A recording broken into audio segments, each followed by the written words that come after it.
Election commission के जो advocate है उन्होंने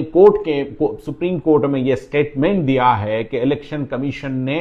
उन लोगों को नोटिस देने से अब मना कर दिया है जिनके नाम में स्पेलिंग मिस्टेक है। एसआईआर से रिलेटेड मैंने अपने कई वीडियोस में यह बात बहुत वाज़ेह कही है कि जिन लोगों के नामों में स्पेलिंग मिस्टेक है उनको डरना नहीं चाहिए, उनको इस बात के लिए घबराना नहीं चाहिए कि नाम के स्पेलिंग में मिस्टेक है, इसकी वजह से उनको जो है उनकी शहरियत चले जाएगी या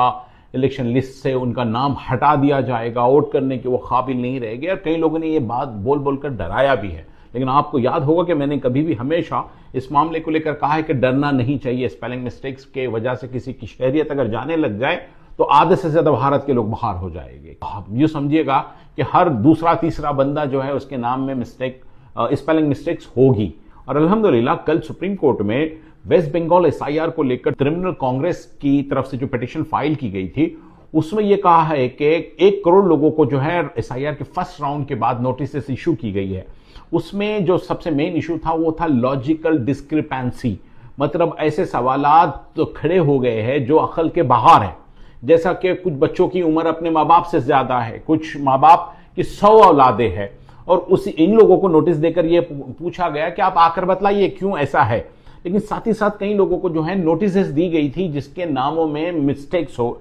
स्पेलिंग मिस्टेक हो। कल जब ये बात की हियरिंग हुई है कि कई लोग जो है इस बात को लेकर परेशान हैं, उस वक्त सुप्रीम कोर्ट ने कहा है कि लोगों को मजीद परेशान ना करें, ऑलरेडी लोग काफी परेशान हैं। तो उस वक्त इलेक्शन कमीशन के जो एडवोकेट है उन्होंने सुप्रीम कोर्ट में यह स्टेटमेंट दिया है कि इलेक्शन कमीशन ने उन लोगों को नोटिस देने से अब मना कर दिया है जिनके नाम में स्पेलिंग मिस्टेक है। मतलब ऐसे लोगों को आप नोटिस मत दीजिए, ज्यादा से ज्यादा आप उनके नाम करेक्ट कर लीजिए कि पिछला उनका कुछ और लिखा हुआ था और अब उनका मौजूदा जो पेपर है वो अब कुछ और है, तो अब जो मौजूदा पेपर है वही नाम से वो करेक्ट किया जाएगा इलेक्शन की जो यादी होगी। तो ये अल्हम्दुलिल्लाह एक बहुत बड़ा डेवलपमेंट है कल इलेक्शन कमीशन की तरफ से कि ऐसे लोग जिनके नामों की स्पेलिंग मिस्टेक्स की वजह से उनके नाम बाहर कर दिए गए हैं उनको अपने नाम साबित करने के लिए, करेक्ट करने के वास्ते नोटिस नहीं दी जाएगी। तो अल्टीमेटली जिन लोगों के नाम में स्पेलिंग मिस्टेक है वो उनको डरने की जरूरत नहीं है। अच्छे नागरिक होने के नाते जब भी मौका मिले उसको करेक्ट कर लेना चाहिए, लेकिन महज स्पेलिंग के डिफरेंस की वजह से किसी को डरना नहीं चाहिए, जो मैं एक अरसे दराज से